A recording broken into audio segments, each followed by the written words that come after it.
mbaye ikaze na karibu kuri Delphines TV. Ni njyewe umutesi Delphine, ariho havuye Delphines. Hariho abantu babambonye ubwa mbere, nabo dusanganywe mwese ndabashohoje. Shalom shalom. Imana ibahe umugisha mwinshi cyane.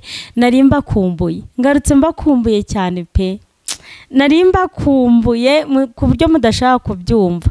Ndavuga reka nanjye rero ngaruke twongere twibanire mu ijambo ry'Imana, twongere twivugira Imana yacu yera, Imana ishobora byose, Imana yacu bwite.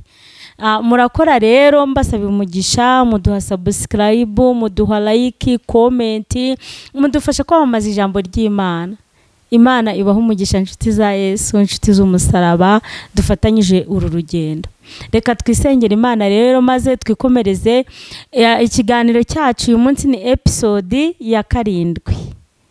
Dukomeza twivugira umudendezo muri Kristo. Umudendezo muri Kristo Yesu rwose, kubw'amaraso ye yaduhinduye umwe. Reka dusenge rero bakunzi b'umusaraba, abo dufatanyije iyi nzira ijya mu ijuru. Twese nicyo cyaduhurije ahangaha kuri Delphines TV, na amaraso ya Yesu yahaduhurije, nuko dufatanyije uru rugendo rujya mu ijuru. Imana rero iduhana umugisha. Ndabakunda.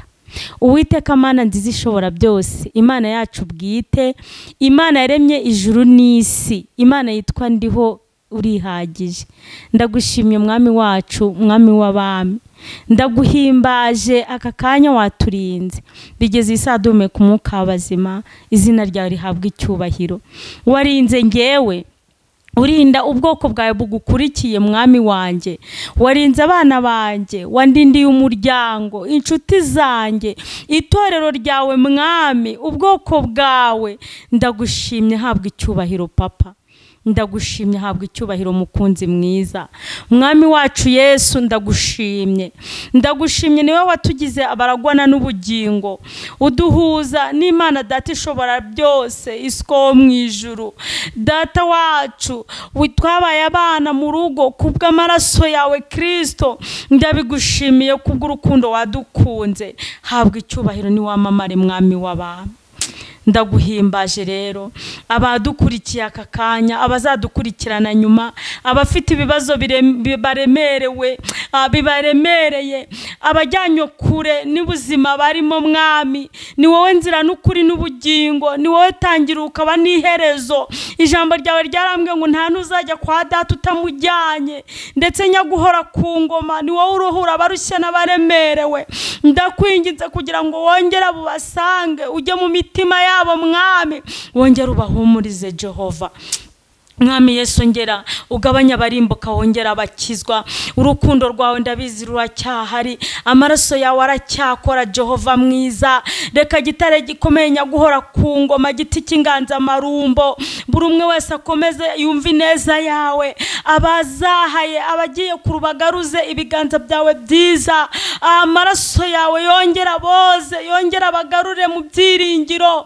Gitare gikomeye waravuze ngo ni wowe nzira n'ukuri n'ubugingo, ngo ntawe uzajya kwa Data utamujyanye. Dufite umugisha kandi turabanyamahirwe kuba tugufite, tukuzi twarakumenye, uri umwami n'umukiza w'ubugingo bwacu. Komeza ugabanya barimbuka rero, wongera abakizwa kandi bose mwami, twese wongera uduhumurize, ukomeze utwifatire. Ni mu izina rya mbisabye nize Kristo none n'iteka ryose, amen. Murakoze cyane, ndabashimiye rero. Tumaze gusenga, ngewe ndumva nshaka uyu munsi ko twiganirira ku ijambo ry'Imana. Nanjye hari igihe nsega najya bati Mana ugabanye barimbuka, wongera abakizwa. Mwibuka kameramani Fiacre hari igihe yajyaga bimbaza akambwira ati rwose usenze iryo sengesho iryo jambo nturishyiremo n'ababara. Ntabwo nareka kurishyiramo rero, kuko niyo ntego yanjye. Nta yindi nyungu yo kuba muri Yesu. Iyo uri mu byaha, Kristo akagukura mu byaha, uba wuzuye amahoro, uba icyaremwe gishya. Ukongera ukaba mbese mushya, ugatandukana n'uwo wari uriwe kera. Njyewe rero ndabizi inyungu yo kuva mu byaha ugahinduka, Kristo akaguhindura. Alleluya. Kristo akaguhindura, akakwigirira icyaremwe gishya. Ndabizi uri mu byaha ubabaye cyane, iyo utazi Yesu nyine ntago uba umuzi. Uba uri nk'ikihebe. uba waratawe, reka ariko mbivuga, uba waratawe, ntago ubuzwi, nawe ubwawe ntago uba wiyizi, ntago uba wisobanukiwe. Ariko iyo umaje kumenya Kristo, ukamenya ko ari we nzira n'ukuri n'ubugingo, ukaba icyaremwe gishya n'ukuri, haleluya, wuzura amahoro, ukamenya Kristo nawe ukimenya. Imana ishimwe. Njye rero nkunda nivugira n'ijambo ry'Imana, kuko buriya ijambo ry'Imana ni ryo kuri. Kandi umwuka wera iyo akuyoboye ukarijyamo neza, ukarivuga, ukaribwira umuntu, nawe akajyamo akisomera, akivomera, arushaho gusobanukirwa. Niyo mpamvu uzasanga umuntu udafite mwuka wera yigishiriza ibijyanye n'amarangamutima ye, yigishiriza we mbese uko abyumva, kandi twese ntago twumva ibintu kimwe. Burya ibyo wumva ko ari ukuri kwawe, hari undi wumva ko atari ukuri kwe. Ariko iyo tugiye mu ijambo ry'Imana, nawe wigiramo. Ntaganga mbicaye imbere kuko nzi ibintu byinshi kubarusha, oya, nta nubwo ari uko ndi umuhanga, oya, ahubwo ikinzana ahangaha ni ukubasangiza kuri nanjye numvishe kuri muri Bibiliya, kugira ngo namwe mukujyemo, murusheho namwe gusobanukirwa, nimurangiza namwe musangiza abandi. Urugendo turimo rwo kujya mu ijuru ni uguhugurana. Nta muntu ubizi, nta n'utabizi, n'ababyica barabizi. Anigeze gusoma amategeko y'Imana kera ndi muri Gatolika, nagiye kubazwa, barambaza ngo umuntu yitandukanya n'Imana ate? Umuntu yitandukanya n'Imana igihe akora icyaha abizi neza kandi abishaka. Mu by'ukuri nta muntu utazi icyaha kwanza. N'ubikora abikora abizi ko ari icyaha. Ariko njyewe nakugira inama kugira ngo uhagararire aho ngaho. Ni urupfu uba wikururira, uba wijyana mu rupfu, uba wijyana mu muriro utazima, kandi nta gihe ufite cyo kwihana, nta ejo hawe hahari. Uyu munsi niho hawe, aka kanya niho hawe, nta mukanya karaza ufite. Tugera yari amahirwe y'Imana, nta uzi umunsi n'isaha. Inshuti yanjye rero, inshuti ya Yesu, inshuti y'umusaraba, nakugira inama nkakubwira ngo garukira aho ngaho, nimba uzi kuko ukora ibyangwa n'amaso y'Imana, nimba uzi kuko nawe umutima wawe ugucira urubanza, garukira aho ngaho. Nimba uzi kutemera Yesu Kristo nk'umwami n'umukiza w'ubugingo bwawe, garukira aho ngaho, ugaruke, usubize amaso yawe inyuma, urebe Kristo. Uri kwirukanka inyuma y'ibyagusize, uri kuyoba. Kristo niwe nzira n'ukuri n'ubugingo. Ntawe uzajya kwa Data atamujyanye, ntawe uzajya mu ijuru atamujyanye. Niwe kuri, niwe nzira n'ukuri n'ubugingo, nitangirira akaba n'iherezo. Kristo wenyine niwe ushobora kubamo, akakubamo, ukaba wuzuye amahoro, ukanga icyaha n'igisa nacyo, maze ukazigira mu ijuru. Reka twisomere muri Yohana ibice 14, dutangira ku murongo waho wa mbere.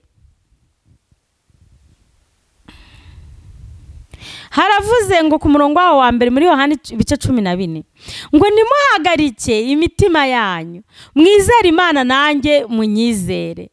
Ku murongo wa kabiri haravuze ngo mu rugo rwa Data harimo amazu menshi, iyo aba adahari mba mbabwiye, kuko ngiye kubategurira ahanyu.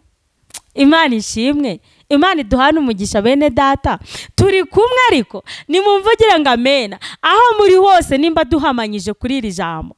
Ku murongo wa mbere baravuze ngo nimuhagarike imitima yanyu, mwizere Imana nanjye munyizere. Bivuze ngo nimba ufite Kristo muri wowe, waramaze kumumenya, uzi ko ari umwami w'umukiza n'ubugingo bwawe, ngo wihagarike umutima wawe, ngizere Imana nawe umwizere. Haleluya. Ngo izere Imana nawe umwizere. Ese waba uhagaritse umutima? Hari ibigutesheje umutwe, biguhangayikishije, ibigeragezo byakubanye byinshi, umusozi wabaye umusozi. Ese urashonje? Ese bakurukanye mu nzu? Ese urarwaye? Ese bakuvuze? Ese bimeze bite kweri? Mu ishuri watsinzwe? Ijambo ry'Imana riratubwiye ngo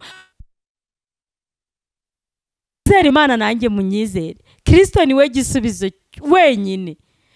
Wihagarika umutima wawe, wikubaza ngo bizagenda bite, ngo nzabaho gute, biragenda bite, biramwora iki. Izere Kristo, kandi niwe wabyivugiye ahangaha. aravuga ngo mwihagarike imitima yanyu, ngo nimwizere Imana nanjye munyizere. Bimubwire, bimwibutse, mubwire ati dore birampangayikishije, dore bimeze nabi, ariko ndakwizeye Kristo we. Ku murongo wa 2 avuze ngo mu rugo rwa data harimo amazu menshi, ngo adahari mba mbabwiye, ngo kuko ngiye kubategurira hanyu. Imana ishimwe. Iri jambo ku murongo wa 2 impamanya naryo cyane, kubera kuko mu by'ukuri ahangaha mu isi dufite amazu. Imana ishimwe kuko iyaduha amazu. Rero Imana iduha ahangaha mu isi nayo kudufasha, ni icumbi ryo kugira ngo tubone aho tuba, ni ihema ryo kugira ngo tubone aho tuba mu butayu, dukora umurimo w'Imana, dukora ibyo twahamagariwe gukora. Imana ishimwe. Ibyo wahamagariwe gukora nanjye ibyo nahamagariwe gukora, ni nabyo tuzabazwa ku munsi wa nyuma, ku munsi w'urubanza. Icyakuzanye muri ino si ni igiki? Waragikoze? Ese uhavuye ukirangije? Ugiye guhembwa?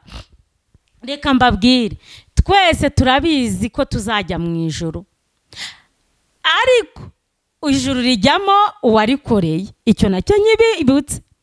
Ni wowe rero ufite uburenganzira bw'ahantu uzajya, ni wowe ufite amahitamo yaho uzajya. Ese ushaka kuzajya mu ijuru cyangwa ushaka kuzarimbuka ukajya mu muriro? Kuko ijambo ry'Imana ryambwiye ngo hari ugupfa no gukira, hari ubugingo nyine no kurimbuka. Ese wowe urumva ushaka kuzajya hehe? Aho ushaka kuzajya rero ni wowe ugomba kuhahitamo. Wamara kuhahitamo ukahakorera. Imana ishimwe. Niwizera Kristo ukamenya icyo wahamagariwe kuri iyi si, icyakuzanye ni ugukora neza, ugakora ibyo Imana ishaka, ugakora umurimo w'Imana neza. Ahangaha mu isi turi intumwa z'Imana, nicyo cyatuzanye. Nkanjye umurimo nahamagariwe ubu nkurimo neza. Imana ishimwe. Mbere sinari nkurimo, mbere navuga ngo nari ndi mu nzira yo kurimbuka, ariko ntago nari narayihisemo, ahubwo nari narayobye. Aka kanya rero ndi mu nzira y'ubugingo yo kuzajya mu ijuru. Ahangaha ndimo gukora umurimo w'Imana neza. Igihe nikigera Imana izampamagara ntahe. Iyi si, iri cumbi ryo mu isi nzarivamo ngende. Kristo yaravuze ngo mu rugo rwa data harimo amazu menshi, ngo iyaba adahari mba mbabwiye, kuko ngiye kubategurira aho muzaba. Imana ishimwe. Ngo mu rugo kwa papa harimo amazu menshi. Icyo nashakaga kubabwira ni iki? Hari abantu muri ino minsi mbona bicana kubera amazu, ukicana kubera isambu iri mu isi, ukicana kubera amafaranga, abandi bagatanga ibitambo, abandi bakaburana amahugu, abandi bavuye mu byizerwa, bavuye mu ijambo ry'Imana, bava mu nzira y'umusaraba. Kristo bamushyira ku ruhande kugira ngo babone amazu n'amamodoka n'amafaranga. Oya, nukuri ko Imana ndabarahira, Imana ishobora byose. Ahangaha mu isi turi mu icumbi.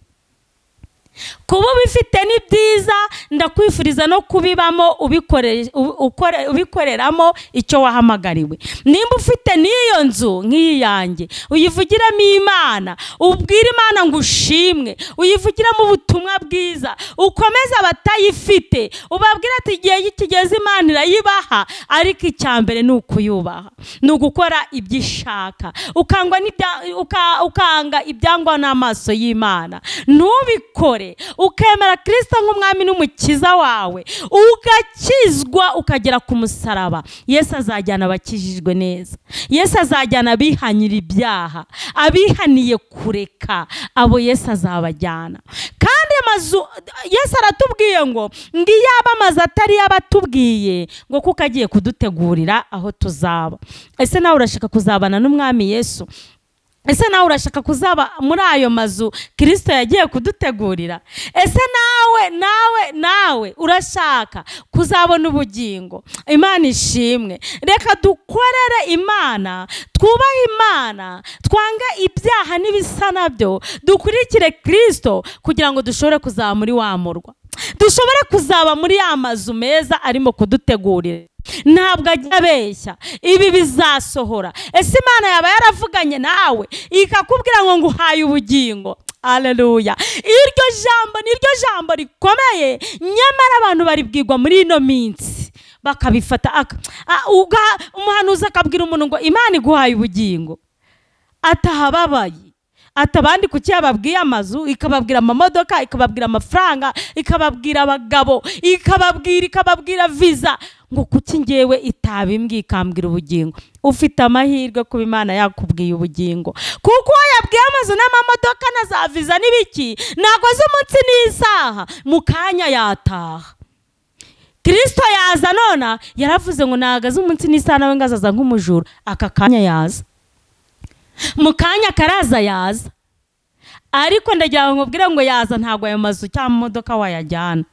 Ufite amahirwe rero we wahawe ubugingo. Imana ishimwe. Nimba Imana yarakwemereye ubugingo n'ibindi byose urabifite, kuko ntago yaguha ubugingo ngo kandi yemere kunabaho nabi. Oya, byose irabireba. Kandi bigeragezo uri guhura nabyo, ibibazo byose uri guhura nabyo byiguhangayikisha, byigukura umutima, oya, abanza kubipima akabishyira ku munzani akabona kuko bishoboye. Buri muntu wese agira ikigeragezo ashoboye. Imana ishimwe. Kandi yabipimye akabigushyiraho, bivuze ngo arabizi ko bishoboye, azi isaha bishyiriyeho, azi n'isaha arabikuriraho.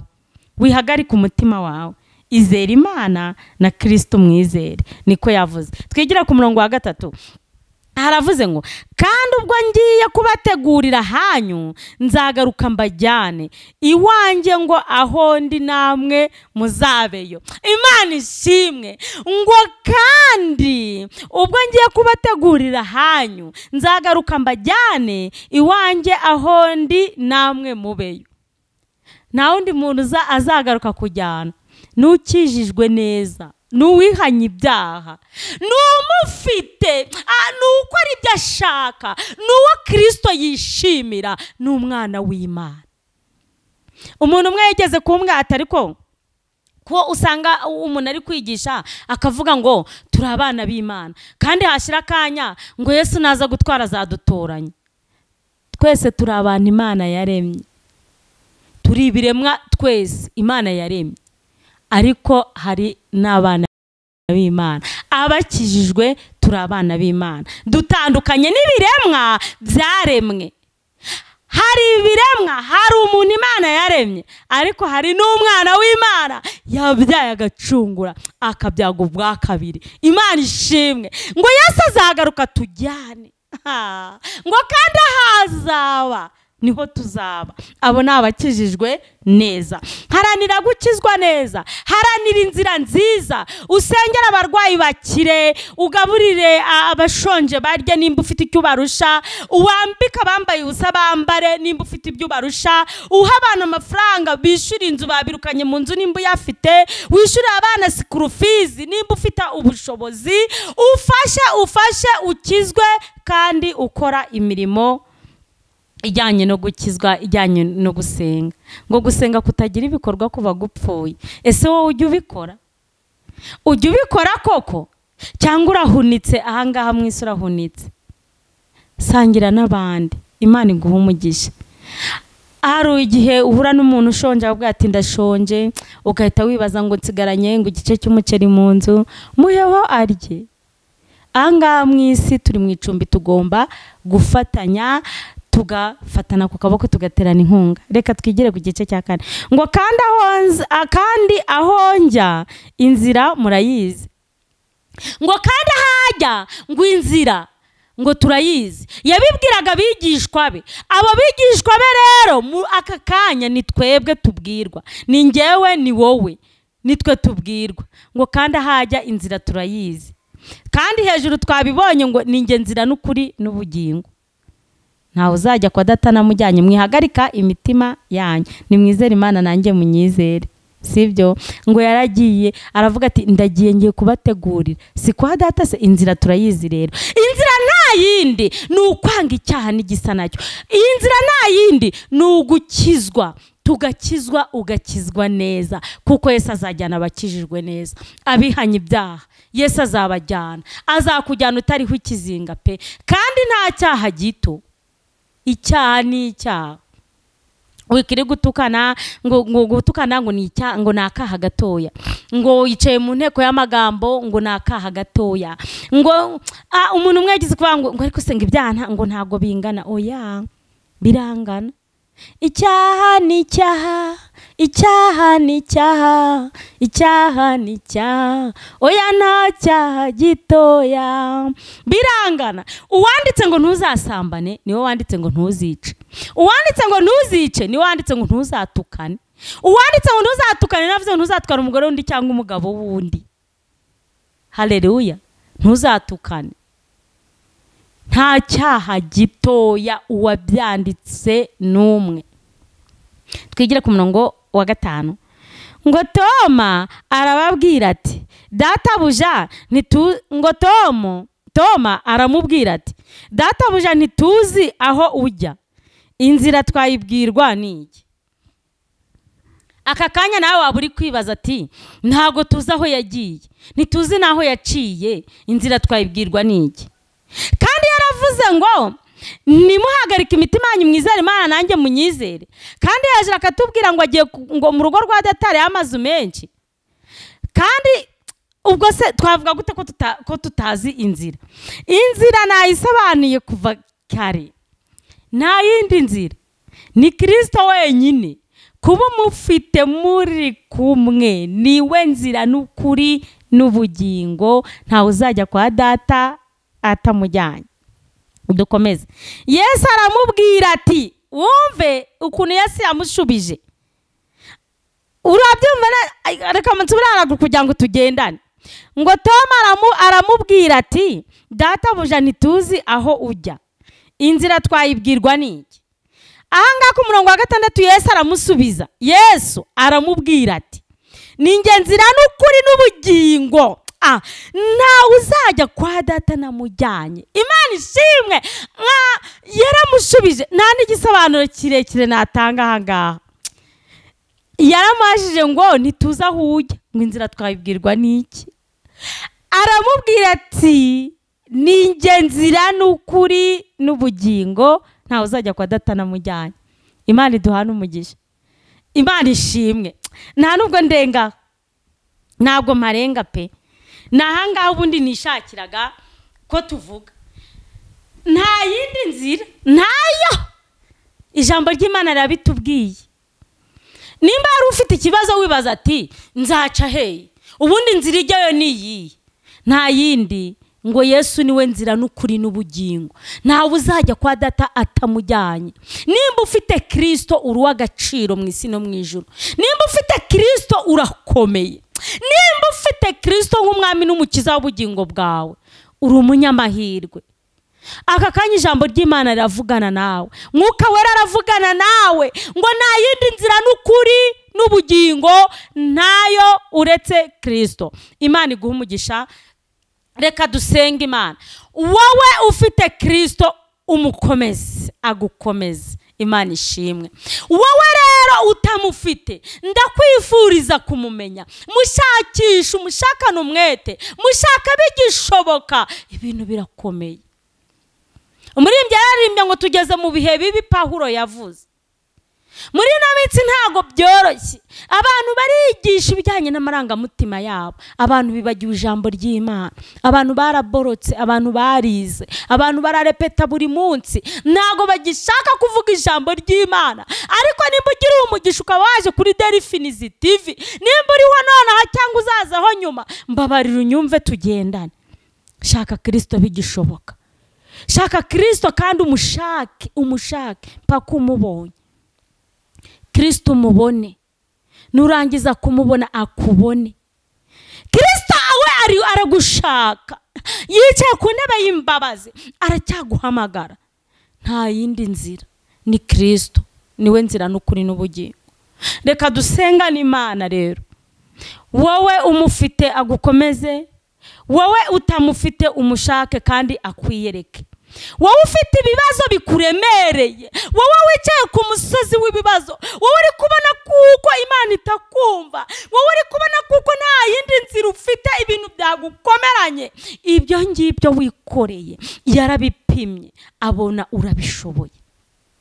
kandi Kristo niwe ugomba kubigukuramo. Tugiye gusenga n'Imana, wongera umwibutse umubwira uti Kristo we ndananiwe, kandi ni wowe uruhura abarushye n'abaremerewe, kandi ijambo ryawe ryavuze ngo mwihagarike imitima yanyu, ngo nimwizere Imana nanjye munyizere.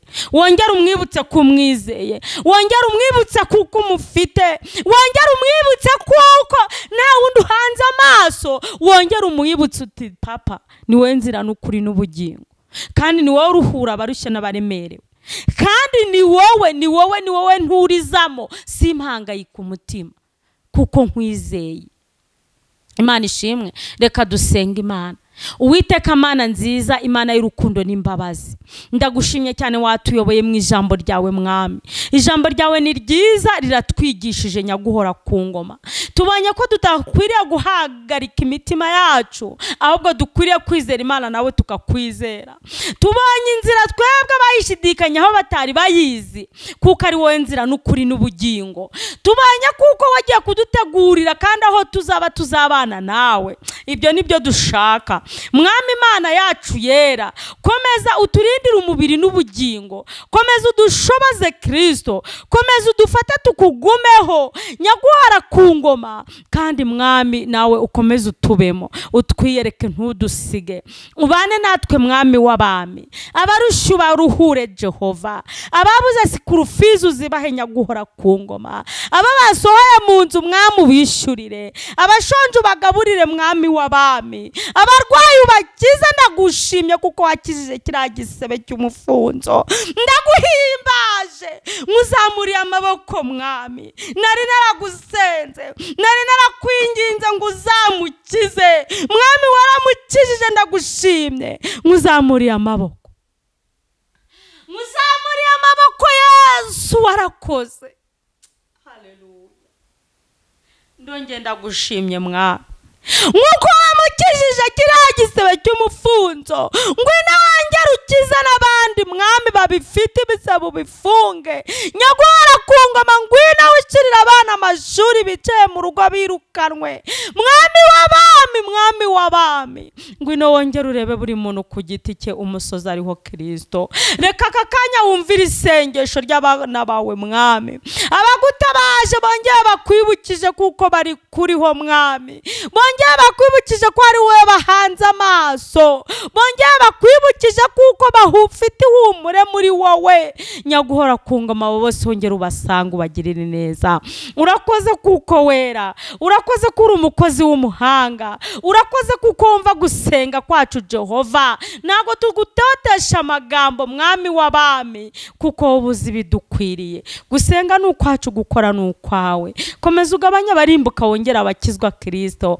Urakoze kuko uri mwiza, ndagushimye. Ni mu izina ryawe mbisabye nizeye, amena. Urakoze papa.